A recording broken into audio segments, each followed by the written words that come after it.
There is a professional you are trained from childhood to trust.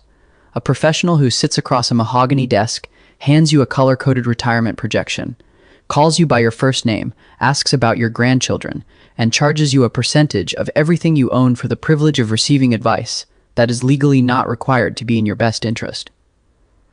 Read that last part again. Not required to be in your best interest. This is not a conspiracy theory. This is not a misread regulation. This is the documented, court-tested, industry-defended legal standard that governs how most financial advisors in the United States are allowed to operate right now, today, while you are reading this. And by the end of this video, you are going to understand exactly how the mechanism works, how much it is costing you in real dollars over a lifetime, and why an industry that manages over $30 trillion in American savings spent millions of dollars lobbying to make sure the rules stayed exactly the way they are. Let's start with the word, fiduciary. It sounds like something a Roman senator would say before stabbing someone in the Senate chamber. But it is actually a legal standard, and it is the most important word in personal finance that most people have never heard of. A fiduciary is someone who is legally required to act in your best interest. Not mostly in your interest, not generally in your interest, not in your interest unless something more profitable comes along. In your best interest, full stop. Doctors are fiduciaries. Lawyers are fiduciaries. Certain categories of financial professionals are fiduciaries. But here is where it gets interesting. The majority of people who call themselves financial advisors, wealth managers, financial consultants, or retirement specialists are not fiduciaries. They operate under a completely different legal standard called the Suitability Standard.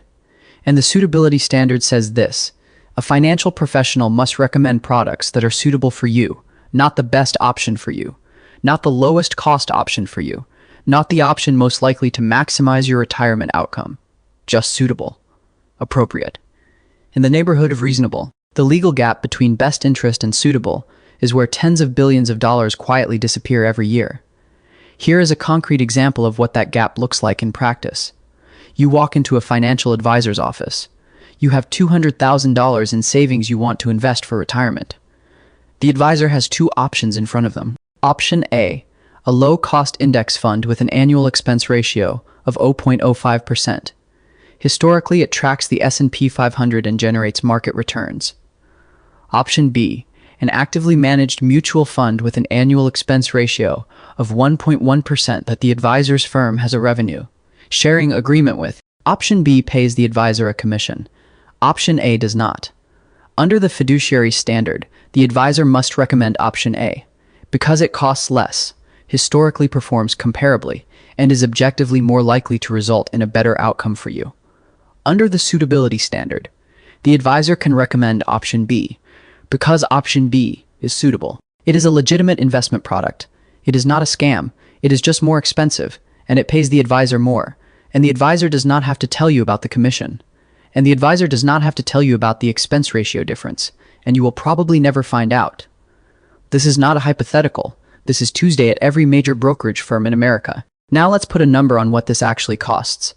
The difference between a 0.05% expense ratio and a 1.1% expense ratio is 1.05 percentage points per year. On a $200,000 account, that is $2,100 per year in extra fees. Compounded over 30 years at an average return of 7%. That fee difference costs you approximately $190,000 in lost wealth. Not $190,000 paid directly out of your pocket, in a way you'd notice. $190,000 quietly bled out of your portfolio in fractions of a percent every single quarter for 30 years while you got quarterly statements that looked fine because they only showed you what you had, not what you lost. And $190,000 is the conservative version of this story. A 2015 White House Council of Economic Advisors report estimated that conflicted financial advice costs American retirement savers approximately $17 billion per year. Every year not stolen, not fraudulent, legally extracted through products that are suitable, but not optimal, sold by professionals who are compensated to recommend them and not required to tell you why. Now let me introduce you to the architecture of this industry, because it is more complicated than it looks from the outside. There are roughly 300,000 people in the United States who call themselves financial advisors in some form, but that title is almost entirely unregulated. Broker, dealers, insurance agents, and registered representatives can all legally call themselves financial advisors. None of them are required to be fiduciaries. There is a separate designation called a Registered Investment Advisor, or RIA, which does carry the fiduciary standard. But you have to specifically look for it, specifically ask about it, and know enough to know the question exists before you can even begin to understand whether the person across the desk from you is legally obligated to help you or just legally permitted to. And the industry has worked very hard to make sure most people never learn that question exists. In 2016, the Obama administration's Department of Labor passed something called the Fiduciary Rule. It was a regulation that would have required all financial professionals giving advice on retirement accounts to operate as fiduciaries, best interest. Not suitable, best interest. The financial services industry spent over $1 billion lobbying against it. $1 billion spent fighting a rule whose entire purpose was to require advisors to act in your best interest. Think about what that tells you about the industry's business model. If acting in your best interest didn't cost them anything, they wouldn't have spent $1 billion to avoid being required to do it. The rule was vacated by a federal court in 2018. The industry exhaled. The quarterly statements kept coming. The $17 billion per year kept flowing. Now let's meet someone who lived this. Meet Robert. Robert is 58. Robert has been working with the same financial advisor for 22 years. Nice guy. Sends a Christmas card every year. Robert has $480,000 in his retirement account. He thinks he is on track. What Robert doesn't know is that his portfolio has been sitting in a collection of actively managed mutual funds with an average expense ratio of 0.95% per year for 2 decades. What Robert also doesn't know is that the comparable index fund portfolio would have charged him about 0.08% per year. The difference in fees over those 22 years, accounting for the growth of his account, is approximately $210,000. Robert should have $690,000. Robert has $480,000. Robert's advisor did nothing illegal. Robert's advisor called every Christmas. Robert's advisor is going to recommend Robert annuitize a portion of his portfolio next year, which will generate the advisor another commission and lock Robert's money into a product with surrender charges for 7 years. Robert is going to say yes because Robert trusts him. Robert has trusted him for 22 years. And the tragedy of Robert is not that he was naive. The tragedy is that the system was specifically designed to work this way, and Robert had no way of knowing, because nobody told him and the professional he paid to tell him had no legal obligation to. Here is where it gets even more layered. Because the financial advice industry doesn't just profit from product commissions. It profits from a fee structure that most clients fundamentally misunderstand. The most common advisor compensation model is called AUM, Assets Under Management. The advisor charges you a percentage of your portfolio every year, typically between 0.5% and 1.5%. On the surface, this sounds reasonable, even aligned. If your portfolio grows, the advisor makes more, you both win. But here is the part that is conveniently left out of that framing. The advisor also makes more if your portfolio just stays the same and you add more money to it. The advisor makes more when markets go up because their fee is on total assets, not on returns above a benchmark. And the advisor makes the same fee whether they do brilliant work or whether they put your money in a target date fund and call you once a quarter. In a bull market where everything goes up, the 1% fee looks like you are paying for performance. You are not. You are paying for access to a portfolio that in many cases is barely distinguishable from a simple index fund, except it costs you 10 to 20 times more per year to own. Vanguard published a study estimating that the average actively managed portfolio underperforms its benchmark index by approximately 1.1% per year after fees, which means for many Americans paying an AUM advisor to pick funds, the advisor fee and the underperformance together are costing them roughly 2 percentage points of return per year. 2% doesn't sound catastrophic. On a $500,000 portfolio over 25 years at 7% market returns, 2% of annual drag costs you approximately $580,000 in final wealth. You would have ended with $2.7 million. You end with $2.1 million. The gap is $580,000, taken legally, in fractions, invisibly. Now, let's be precise about what we are and aren't saying here. Are all financial advisors running the same playbook? Number genuine fee.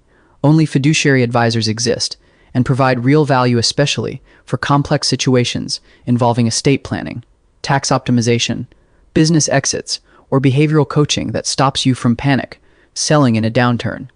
The behavioral coaching argument is actually legitimate. Research consistently shows that investor behavior, specifically buying high and selling low in moments of panic, costs the average retail investor roughly 1.5 to 2% in annual returns. A good advisor who talks you off the ledge in March 2020, when your portfolio is down 35% and you want to sell everything, may earn their fee many times over in a single phone call. That advisor exists. That advisor is worth finding. That advisor is rare, and the way you find them is by asking 3 specific questions before you hand anyone access to your money. Ona, are you a fiduciary at all times, not just sometimes? Because some advisors operate as fiduciaries in certain situations and as broker-dealers in others. You need all times too. How are you compensated? If the answer involves commissions on products they recommend, that is a structural conflict of interest you need to understand before you proceed. 3. What is the total all-in cost of working with you, including product fees? If they can't give you a clear number, that is your answer. Because the advisors who charge a flat fee disclose everything and are legally bound to act in your best interest have no problem answering those 3 questions directly. The ones who don't want to answer them are telling you something. This is the part of the financial services industry that doesn't get talked about at dinner parties because it requires admitting that the trusted professional who has been managing your life savings for 15 years might have been operating under a legal standard you didn't know existed and never agreed to. The industry is counting on that silence. It is counting on the social awkwardness of questioning someone you trust. It is counting on the complexity of the regulations being obscure enough that most people never look. And for the most part, the bet is paying off. Because $17 billion a year keeps flowing. The lobbying budget stays funded. The suitability standard stays intact. And Robert keeps getting his Christmas card. So tell me where you land on this. Do you think this is just how capitalism works, and people should do more research before trusting anyone with their money? B. The fiduciary standard should be legally required for every single person who is allowed to call themselves a financial advisor. Or C. The whole system is so compromised that you'd rather just put everything in index funds and never speak to anyone. Drop your answer in the comments. Because the one thing the industry is most afraid of is enough people learning the right questions to ask before the handshake and the Christmas card make it too awkward to ask them.